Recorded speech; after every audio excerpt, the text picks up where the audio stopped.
Right, doing it in System Verilog. Yeah. Okay, so we can go over that. Did you have any specific questions you wanted to go over? I don't have anything right now. No. Okay.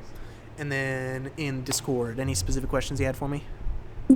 I was gonna ask about for assignment 4, but that can be done later. Okay. The System Verilog stuff shouldn't be too hard. It's mostly syntax stuff, so we can get through it pretty quickly, and then we can move on to homework 4. So I'm going to go and erase this stuff off the board. Is everyone cool if I do that? All right.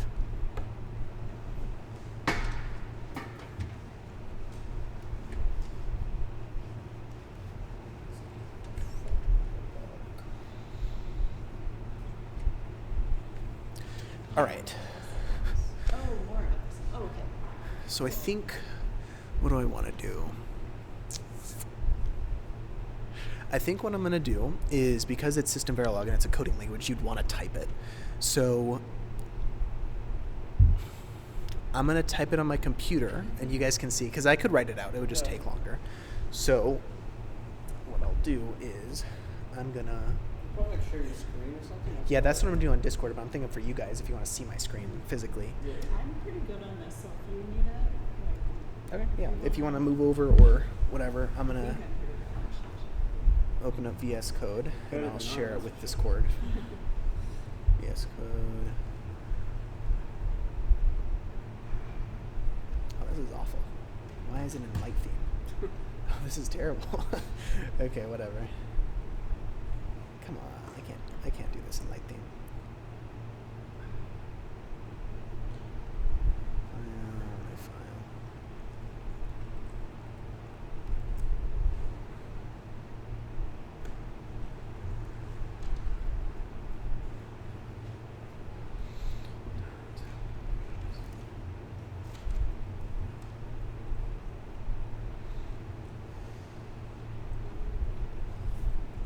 Okay,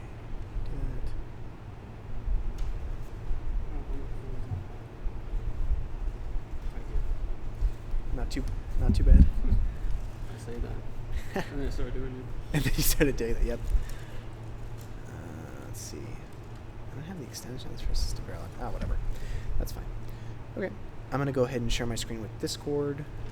That way everyone can see what's going on.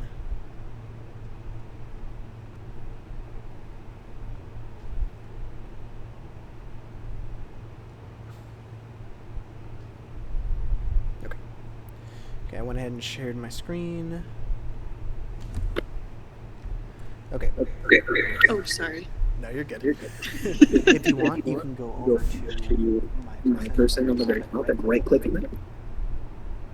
Sorry. Which are good. So on the top one right there. So right click on it. And then go to the user phone and slide that all the way down. So that one all the way down. There you go.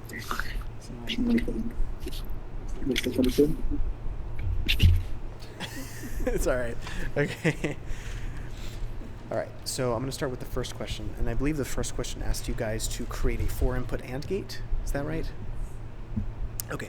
So the way you typically start and you can scoot over here if you want, but there we go. It's over.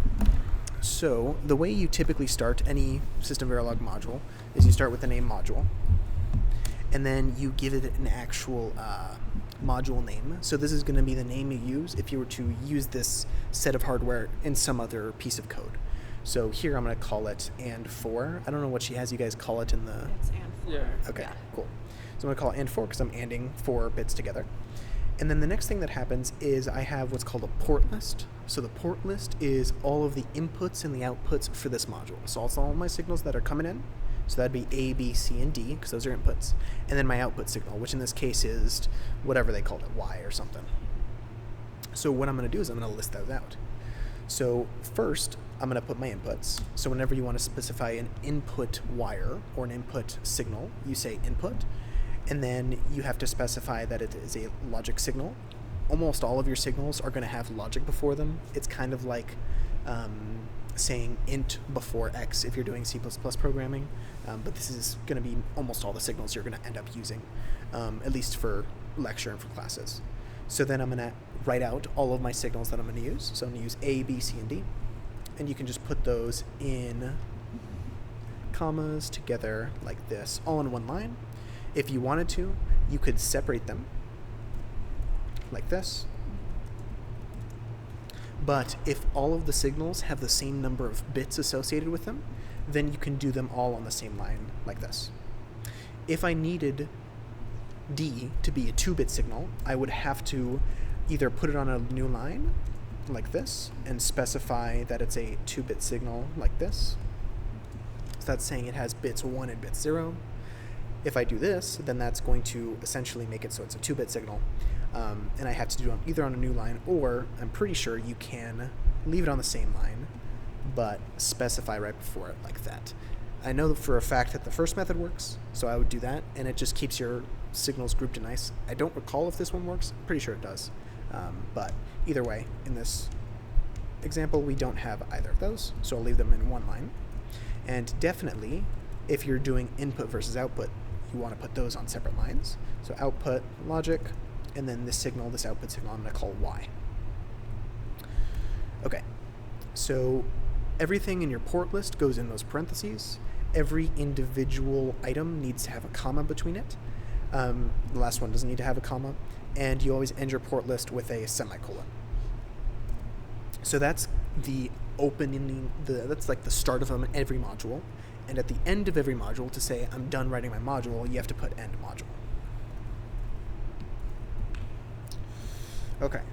And then everything in between is the actual meat and potatoes, the actual hardware of your module.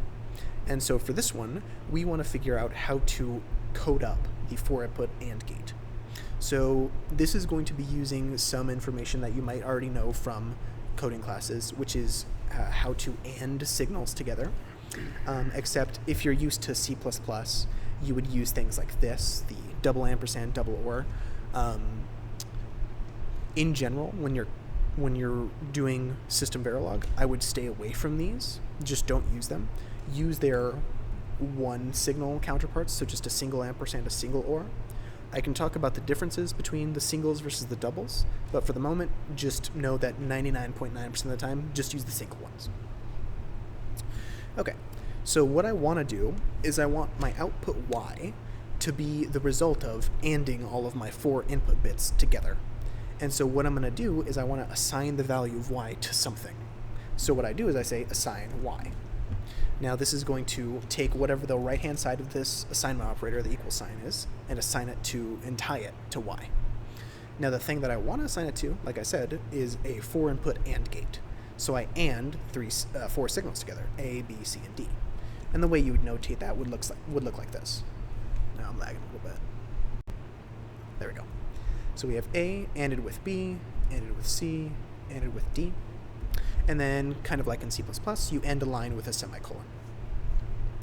Okay, and so that's pretty much it for a 4-input AND gate. If you wanted it to be a 4-input OR gate, for example, it would be very similar. These would just be replaced with the OR symbols. If you wanted a 4-input XOR gate, it would be replaced with the XOR symbol, which is the caret symbol. I'm trying to think. The only extra symbol that I haven't gone over yet is the NOT symbol, which is the tilde. So let me put this ampersand back in. So if you put a tilde at the beginning of a signal, that's going to negate it. You can, like in C++, use the exclamation point that also nots, but just like the double ampersand and the double or, I recommend not using it just in general for System Verilog code, and I can, again, talk about why that is later. But this is kind of like the basic bare bones for how you start a System Verilog function, or a module, and everything on top of this is going to be learning how to, because you guys have gone over combinational logic, you'll be learning how to do sequential logic, like doing registers, as well as erroneously instantiating latches.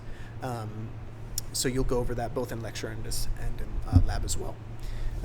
So I think I went over how to do the first question, and I went over how to do a few of the different gates. So what's the next one? We had the gates, and then this was just a standard one, and then there was a 4-bit bus, and then a reverse the bits. Okay, yeah. Maybe. So let's talk about those last two. So the first ones are just combinations of doing ands and ors and negations. So they're all basically what I've already said. For the next one, though, it's going to be referring to what I mentioned before about having multi-bit signals. So whenever you have multiple bits that all are kind of like in a group, typically you'll hear those called as buses. So whenever you hear the word bus, that just means a multiple bit signal. In this case, we're going to have a 4-bit bus, or for our signals A and B. So each of those have 4 bits associated with them, and then an output signal Y. And the output signal has 4 bits as well. 4 bits. Okay, cool. So we'll do that. Thank you. All right. So what we're doing is we're pairing up the first 2 bits of A, ANDing them, the first 2 bits of A and B. So A0 and B0, we're ANDing them, and that should be Y0. If you AND A1 and B1, that should be Y1, etc., etc. Now, if you weren't sure about all of the syntax properties of System Verilog, you might want to do them by individual bits. So the way you'd access bits would look like this. So here I specify signal Y, specifically bit 0. If I wanted to access the most significant bit, bit 3, I would say bit 3. And so you could, if you wanted to, go through each and every one where you say, I'm going to take A0, I'm going to AND it with B0, and I'm going to store that in Y0. This works, absolutely. But you'd have to write it out 4 times, and it's just kind of annoying and long.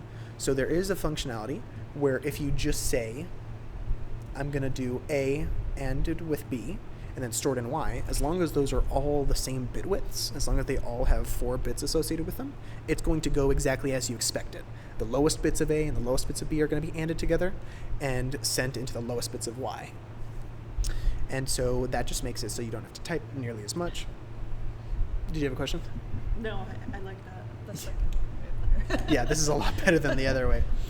There was something that I wanted to say. Oh, yes. So here's the difference between the single ampersand versus the double ampersand.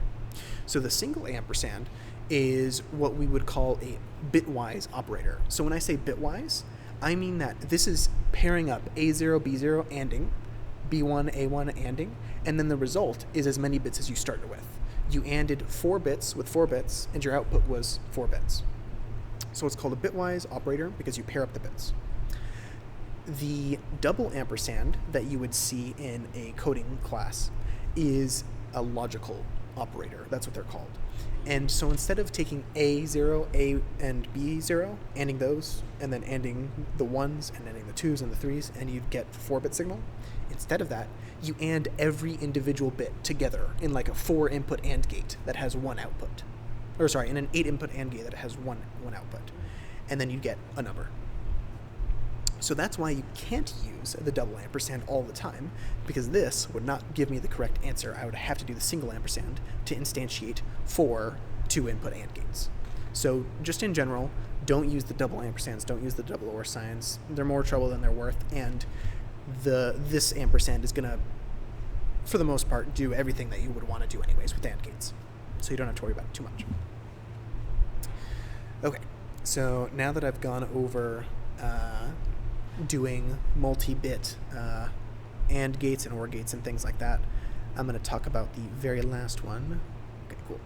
So on the very last question, we are asked to take bits and reverse the order of them. So we have, again, a 4-bit input signal, or a 4-bit bus coming in called X, and an output signal called Y. And I'm going to go ahead and rename my module because this one is supposed to be called reverse. Okay. So now what I'm going to do is I'm going to talk about the concatenation operator.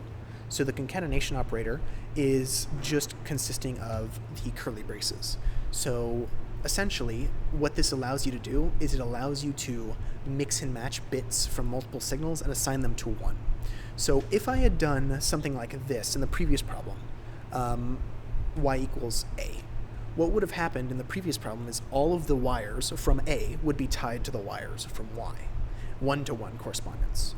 But what if I wanted to swap them around? What if I didn't want them to be a 1-to-1 correspondence? What if I wanted bit 0 to go to 3 and bit 1 to go to 2? Well, then I need to use the concatenation operator to swizzle the bits. And so what I'm going to do is I'm going to take, say, and I think it wants you to reverse the bits, right? Yeah. Okay.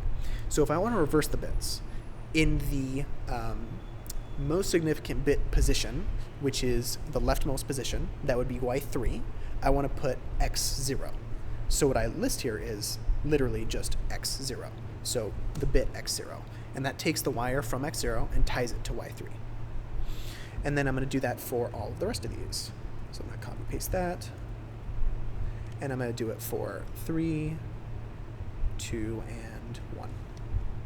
So for reference, this is the most significant bit of Y. That would be saying Y bit 3. This would be saying Y bit 2, Y bit, it's freezing on me. X2 is in the position of Y bit 1, and then X3 is in the position of Y bit 0. And it doesn't have to be in this order. I can flip them around as much as I want. And I can even, if I wanted to, list them as a group of bits. So just as how you can declare them as having multi-bits, you can use and pick and switch multiple bits from a signal. So I could, if I wanted to, do something like this. And so now what that's doing is it's ordering bits 0 to 3 in the opposite direction for me. Don't have to do that extra typing. And I don't have to pick all the bits either. I can just go from 0 to 2 and then list the last one separately. So nicely enough, in System Verilog, unlike C++, for example, you can, if you have multiple signals, and in C++ you'd call that an array of signals, you can select multiple of them at once instead of having to do them individually, which is a nice thing to do, especially since you're moving buses around a lot when it comes to circuitry. Okay. I think that was most of what I wanted to go over in terms of syntax. And a lot of this is going to go over your head. You're going to forget most of this, and that's okay. Once you actually start to use it in practice, it'll stick more clearly. But this was just kind of a basic introduction to the syntax and things you can do in System Verilog. Okay, so with my droning out of the way, I answered your guys' questions about System Verilog. You said you wanted to go over homework 4 in the Discord, right?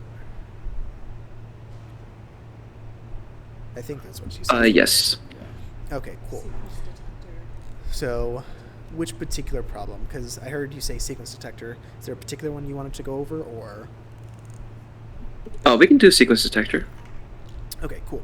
So I'll go ahead and pull that up on my phone so I can take a look at it. But I guess, Do you want to see it? yeah, sure. I know which problem it is. I just don't know the details. It's the one where you have to detect like 785 or something It's like- in an order, and you I have to think make an that's the FSM. second one. Oh, yeah. Yeah, the first one is just like 0, 1. Okay, cool. I'm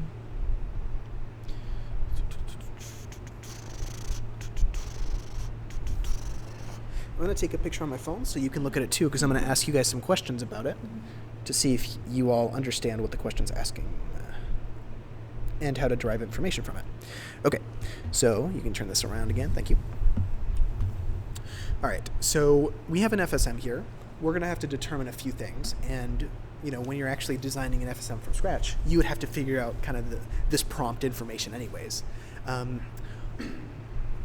Firstly, we need to know what are we trying to do, and then we need to know what are the things we need in order to do this operation, do this execution, and then what are the signals we need to send out to other circuitry or to users. So we'll start with the first one. What are we trying to do? And anyone can answer this, so feel free to just go for it. You're trying to detect a specific sequence of numbers. Exactly. What is the sequence we're trying to detect? 1, 1, 0, 1, 0. Okay. Now, what I'm going to do, and I was asked to do this by Dr. Harris, I'm going to not do this exact sequence. I'm going to do a slightly different one. I'm going to Yeah, switch you the don't bits want up. to do the Right. exact I can, but it'd be nice for me to do this, and then you guys have actual homework to practice on. So I'm going to go ahead and let's do 0, 0, 1, 1 instead. So slightly different. And so it's our job to detect this sequence. Now, we need to talk about what the inputs we have are and what the outputs we have are. So what are our inputs? What are we receiving? What do we need? Receiving 1 bit, either 0 or 1. Yeah, so we're receiving a 1-bit input A. And you might be maybe a bit confused as to how then we're receiving so many bits on that list in the homework. What's happening is over time we're receiving these bits. This is called serial communication, where you send one bit for like 5 nanoseconds, and then for the next 5 nanoseconds you send another bit, and then another, and then another. That's called serial. Versus parallel, which is where you have, say, 4 wires that all send all the information at the same time. Parallel, obviously you send more information faster, but there's a reason why parallel ports and things have gone out of fashion. It has to do with the electrical signals interfering with one another, so serial is the one that's typically used for fast communication. A whole bunch of details you don't really need to know. But these input signals are serial, so you're receiving 1 bit at a time. And so that means we have an FSM, because if we have some sort of time-dependent thing like this, our FSM is going to be able to tell, hey, on this clock cycle I received A is 1. What do I do? And then on the next cycle, okay, I received A is 0. Where do I go from now? And so every clock cycle, our FSM is going to read in this new bit that we received from the serial communication device, and it's going to go to the next state, and eventually, hopefully, our correct FSM will be able to detect the sequence that we want. Now, we talked about what we're trying to do. We talked about what the inputs we need are. What are we outputting? What are we sending outside of our module, out of our FSM? Just, Yeah, and what does F represent? What does that signal? when, let's see. When the input is detected. Exactly. So F, you can think of standing for found. The signal has been found, or the sequence has been found. So we have one input, A, we have one output, F, and we have the goal of detecting the sequence that I've written on the board. So we're going to start from the very beginning, which is going through the entire process of designing an FSM. And so we just did the first step in that process, identifying a goal and identifying inputs and outputs. That's the very first step you want to do when designing any FSM, given some sort of prompt or problem you're trying to solve. So now that we've designed so now that we've gone through the first step of designing the FSM, what's the second thing we would need to do?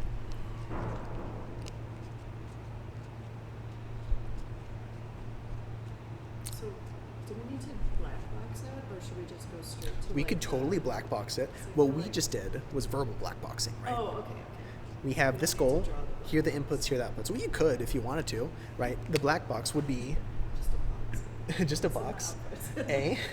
and F, what we said out loud, right? So you can totally do that, and when you're not talking with other people, you can either say it out loud to yourself, or you can do this. That works too.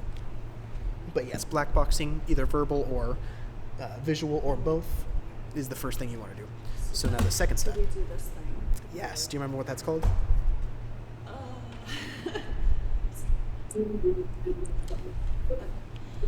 State diagram? Yeah, the state diagram. A few different words: state diagram, state transition diagram, a whole bunch of things you can call it. But that's what we care.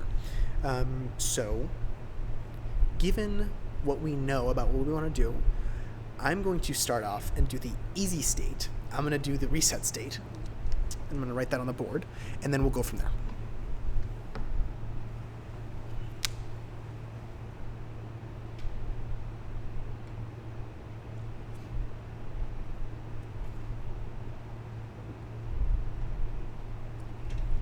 All right, so what I've done is I've labeled the reset state SR, just for reset state, and I have the reset input signal pointing to it, because almost every single FSM you design, you will want to have some way to control what state you're in. Like, for example, if you're starting up a computer, you need to have some sort of process that says, okay, I just started up, I need to figure out what I'm doing. So you're in some initial state. This would be that state. Okay, so keeping that in mind, now we have the reset state. What are we going to do? How are we going to draw out this FSM? What's the next step?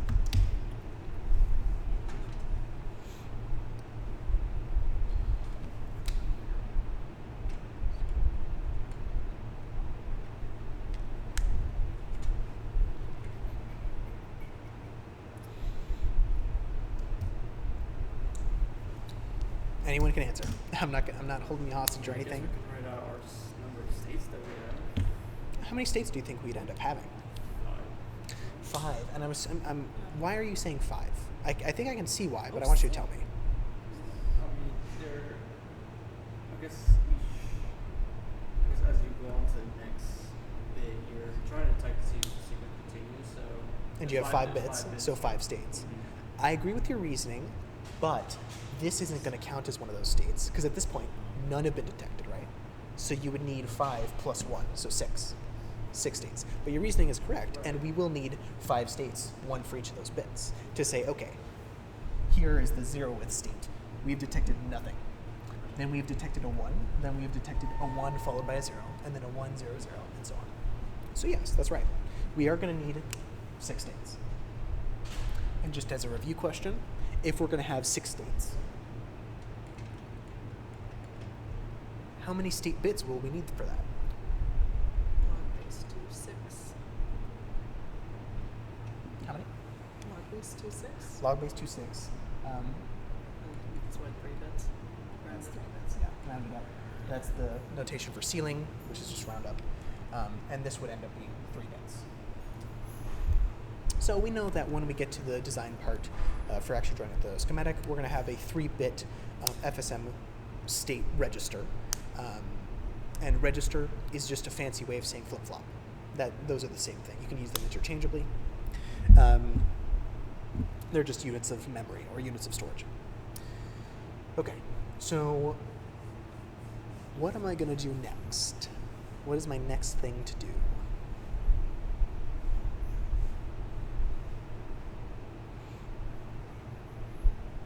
So I think you would want to draw your first state where you detect a 1. Okay, and you say detecting 1 because the first bit we're detecting is supposed to be a 1. Okay, that sounds pretty reasonable to me. And what should I call this state? Now, the name doesn't matter, but maybe for us it would help just understanding what the purpose of the state is. What should I call it, do you think? I always just go in order.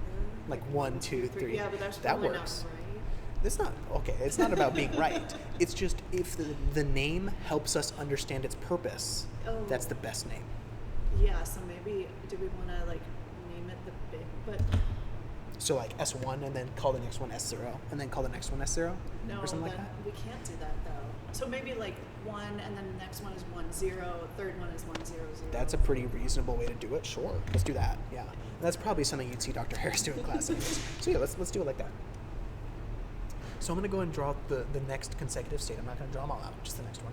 And so, like you said, we should probably call this S1 because we've detected a 1 at this point in time. And so given that we have S1 here, how do we go from the reset state to state 1? When can that happen? If we don't detect our first number in our sequence. If we do detect the first number in our sequence, the first number being 1. Because the purpose of the state is to say we've detected a 1. So you only get here if from the reset state you've detected that A equals 1. So I can say this 2 ways. I can say either A equals 1 or I can say just A. And if I wanted to do it for 0, I would either do it like this or A bar. Those are both equivalent formulations. Do whatever your preference is. To be explicit, I'm going to write A equals 1. And I think you might have seen something like that already in your homework, so that's why I'm going like that. Okay. Now, what I'm going to do next is I'm going to ask, have we accounted for every possible situation starting from the reset state? We have not, because what are we missing? What possible case? If we don't get to our first state.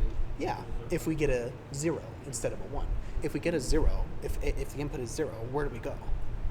back to itself. Because we haven't detected anything that's part of the sequence yet. Exactly. Typically in class, or the way you'd see Dr. Harris do it, is you would see her go down maybe the correct path first if you do detect the sequence, and then draw on the rest afterwards. It doesn't matter how you do it, as long as whatever the way you do it makes you feel the most comfortable or the best. I'm going to do it this way just so that you see it both ways, here in class and in office hours. Okay, so now can we say that from the reset state, we've gone through every possible state, every possible option? I'd say so. There's only 2 possibilities for any bit, right? 0 and 1. So then let's look at S1, and let's ask ourselves, where can we go from here, and what are the choices?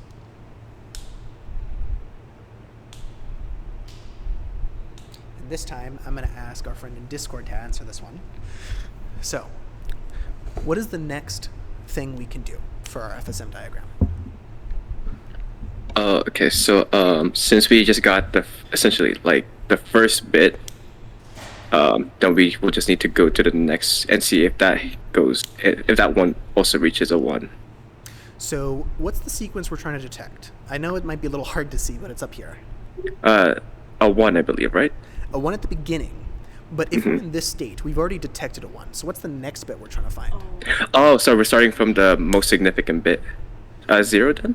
Yeah, so like if you were looking at a graph of time, the leftmost thing would be the earliest in time, so the first thing. Oh, okay. So I'm going, sorry about that, I didn't clarify that. But that's, from now on, I'm going to do things in that order. So this is the very first bit we're looking at, and then this is the second bit. Just for reference. Okay, so the next bit we're trying to detect, like you alluded to, is a 0. So what do you think I should do? How should I write this out on my FSM?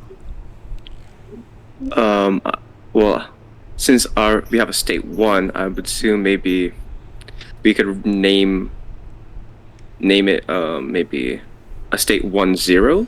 That maybe. works, yeah. So that's what we talked about earlier, naming it okay. what it means, because that's the easiest way for us to understand the FSM. Yeah.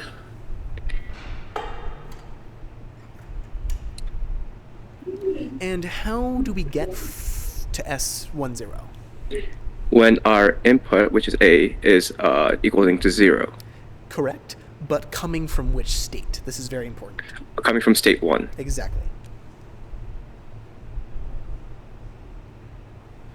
Okay, so we're done with the reset state because we've written out all the possible outputs or all the possible transitions starting from the reset state. What about state 1?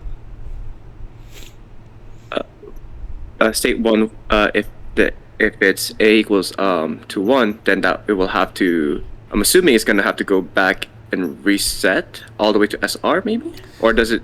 So loop? you correctly identified the case. It is when A equals 1. However, you wouldn't go back to the reset state, and here's why. You know that because you're in S1, you just detected a 1, right? And if you just received A equals 1, you've now received 2 1s in a row. Now, what were to happen if the next few bits would look like this? I can see that our sequence actually is present in this.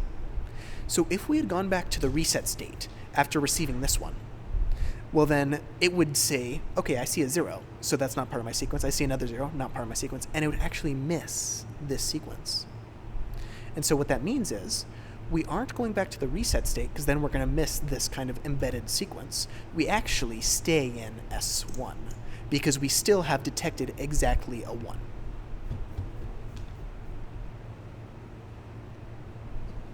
So this would be an arrow to itself instead. Okay, is anyone confused or concerned or sad about that? Yeah, that makes sense. Okay, all right. I just want to throw that out there because a lot of students do often get confused about, why wouldn't you just go back to reset? This is situations where it does go back to reset. Absolutely. If it's in the actual problem. Yeah, sometimes. So, for example, some problems you wouldn't want an overlaid, so you wouldn't want to detect multiple of the same sequence that are stacked on top of each other or overlapping. That's a thing you need to keep in mind. If it directly states you're not allowed to overlap, then yeah, you would then maybe reset back to the reset. Otherwise, though, you have to detect every single sequence, in which case, even if they're overlapping, you still need to make sure you detected it. Okay. Let's see, where is my eraser? Oh, there we go. Okay. So now we've mapped out every single possibility, starting from SR and S1. So now I'll go to S10, and Javier, I'll have you answer my questions for this one. What do I do? We're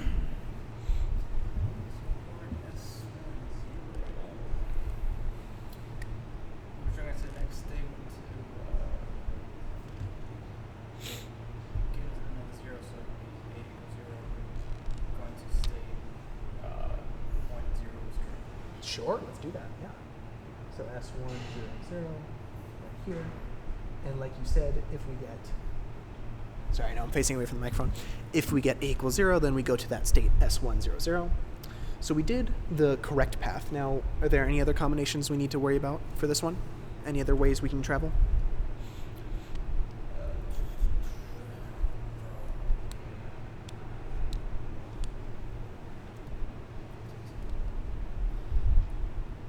If it does use one stud, then we would have to go back to state one. Let's see. Yeah, that's a good question. So we're in S10, which means we've just received a 1 and then a 0. And now you're saying, what happens if a equals 1, which means we've just received another 1. Now we have to ask ourselves, where can the start of a sequence be? Well, we know this can't be the start of the sequence because we just said we need a 0 in that third position. So this definitely is not going to work. Could this 0 be a start of a sequence? No, because the start needs to be a 1. Could this 1 be the start of a sequence? Yes, it could. So yeah, we would go back to state 1. That's exactly correct. That's an awful error. I should have just drawn it backwards. I mean, that works. No, I was going to draw it to SR, and then I realized I wasn't supposed to do that. There we go. Okay. So now we've figured out everything for SR, S1, and S10. Now let's go ahead and go to S100. And I guess since I made everyone do it once, I'll do this one. So the next bit we're supposed to be detecting, so we have 1, 0, 0. The next bit is 1. So I'm going to call the next state S1001, just so that I know what it corresponds to.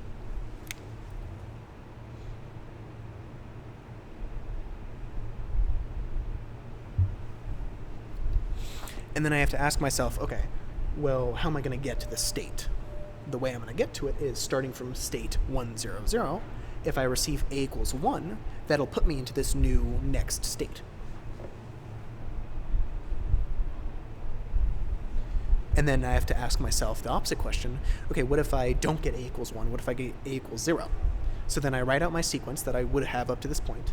If I'm in S100 and I receive a 0, I have to ask, okay, well, where can my start of my sequence be? It can't be on this one because 1000 is not the correct sequence. And it can't be on any of these zeros because the very first bit is supposed to be 1. So in this case, we wouldn't go back to any of the states besides reset. We would end up going back to the reset state.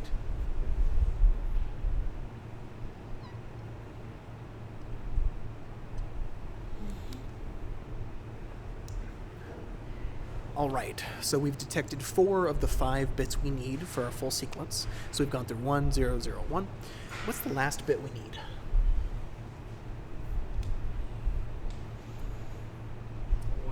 We need a 1, that's right. So what do you want to call the state?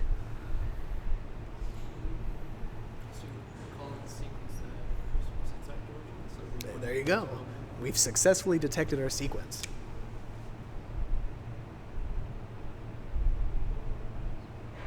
Let me give myself enough space. Wait, can I read that? Pardon? Wait, which one are we on right now? We just finished doing all the possible combinations for this one. Okay. So we've made our way to S1001. Yep. And now we have to ask, well, where can we go next? Yep. Sorry. Now you're good. I was like got really confused for a second.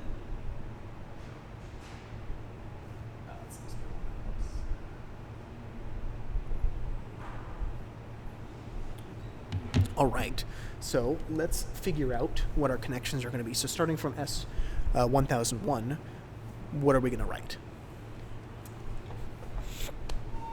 A equals 1 will turn us into our finished state. Correct.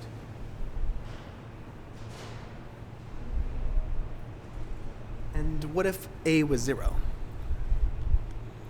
So I think we'd have to go to S10 because we have a 1, 0. Let's try it. Yeah, I think I agree with you. Let's write it out. So we've detected a 1000. Oh, sorry, 1001.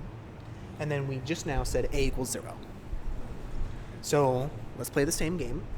This cannot be the start of the sequence, we already said. The zeros cannot be the start of our sequence. Can a 1 be the start? Well, sure, but does the 0 match? Ah, it does. So we do go back to S10.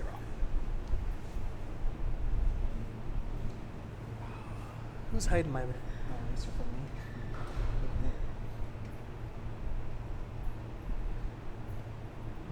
Yeah, I would have gotten this. Well, now that we've gone through it on your guys' homework question, you will probably get it a little bit more right. Okay, so we've gone through every combination for S10 or for S1001. And so now the very last thing we have to do is to finish up this last bubble for our state diagram, this last state. And then there's one last thing for the diagram before we'd move on to the rest of the process.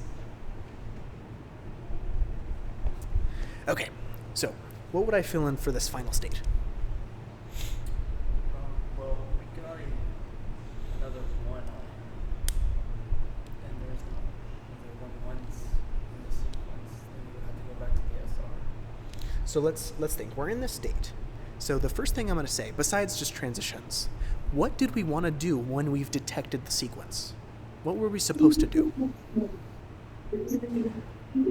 Output. Exactly. We have to make sure that we assert our output signal, F. And so there's a few ways of notating that on your diagram. You can either write F equals 1 in the diagram, or alternatively, you could just write F. That also will work.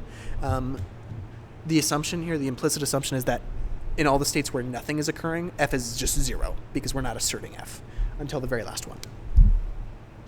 I'm going to write it explicitly as F equals 1. And now let's talk about transitions.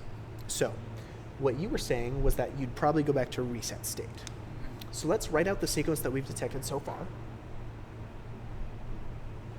and ask ourselves, if we get A equals 1, if we get A equals 0, where do we go?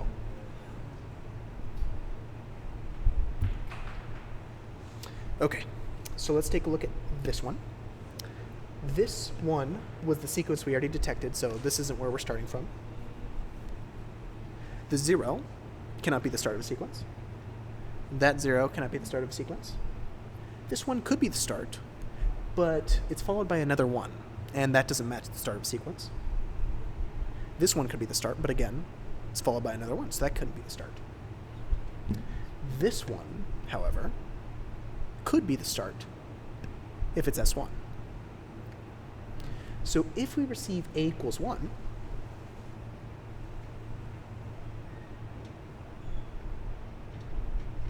we would end up going back all the way to state 1. And so now we can play the same game with our case where A equals 0. Again, this cannot be the start of the sequence. We already detected that one. Neither can the zeros because the start begins with a 1. This one could be the start of a sequence, but it's followed by another 1 instead of a 0, so it's not. And let's see. We have a 1 followed by a 0, and that actually matches the first 2 bits of our sequence. So even better than going to S1, we actually go all the way to S0. Oh, sorry, I said S0, S10.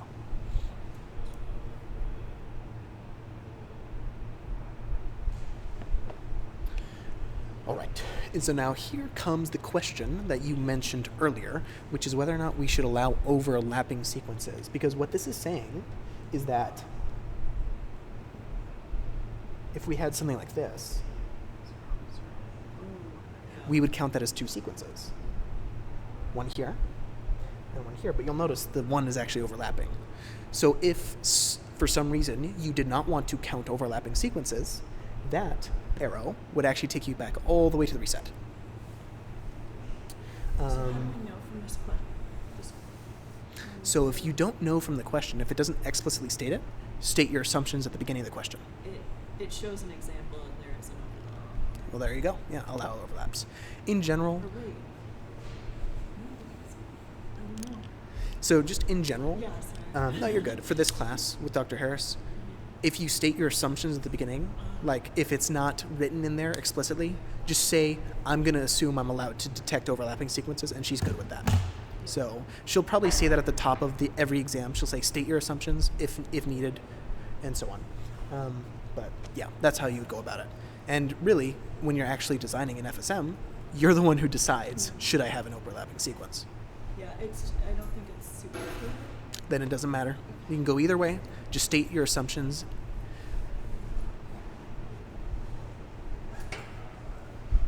All right. This was really Yeah, you're very welcome. Okay, so I know we're over time. I'm gonna sign out, but I'm gonna stay here for another like half an hour. If you guys want, you can stay. If you need to go, feel free to head out. No, Okay. this was, I would have like reset after every time I did get it.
The picture is way too small for S prime 1. Yeah, yeah, just a little small. Yeah.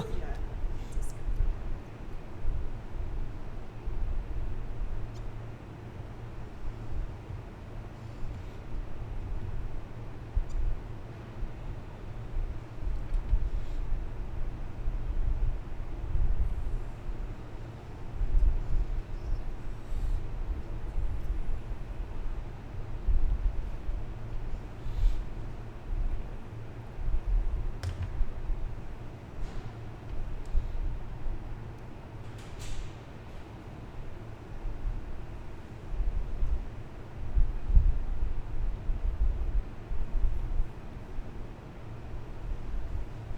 Okay, all I've done is I've just added in an inverter line just so that if we need it, I don't have to put an inverter on the actual gates. I can just pick it from the correct wire.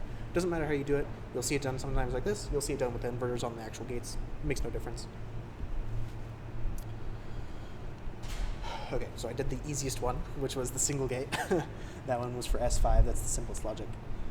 So I'll go on to S4 now. Let me go check the equation for that one.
questions so far about the way the diagram's coming out, or does it look like it's matching?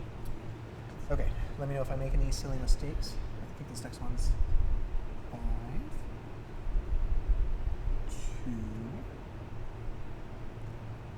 1, which is this one, this one, and the last one.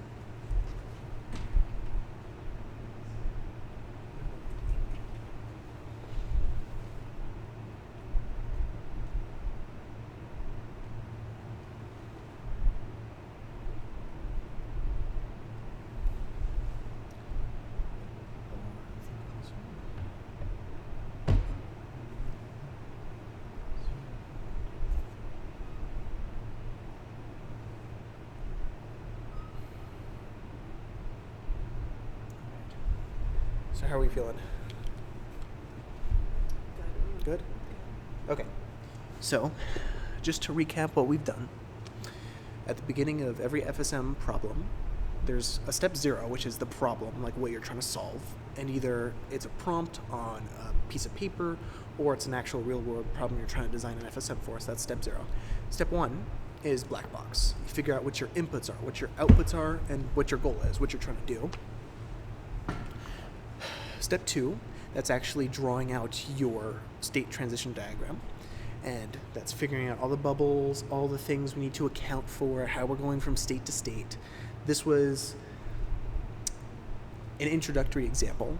FSMs can get much more complex with many more input signals, many more output signals, but you're starting. This is where you start from the basics, and then you work your way up. So after drawing your state transition diagram, then the next few things you move on to are your tables. So you have your state encoding table, which is where you choose one hot or binary or some other exotic encoding method, however you want to do it. And then you do your state transition table, or your next state table, and your output table. If you're doing a more FSM, those are separate. If you're doing a melee FSM, those two are combined into a single transition state, next state table and output table.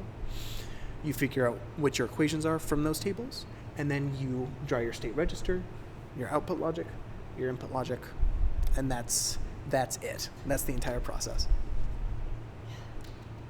Well done. Well done. It's been however long it took us to get through this problem.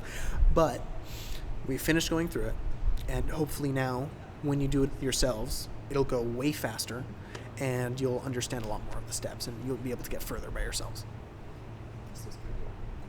Yeah, of course. Okay, so does anyone have any questions for me?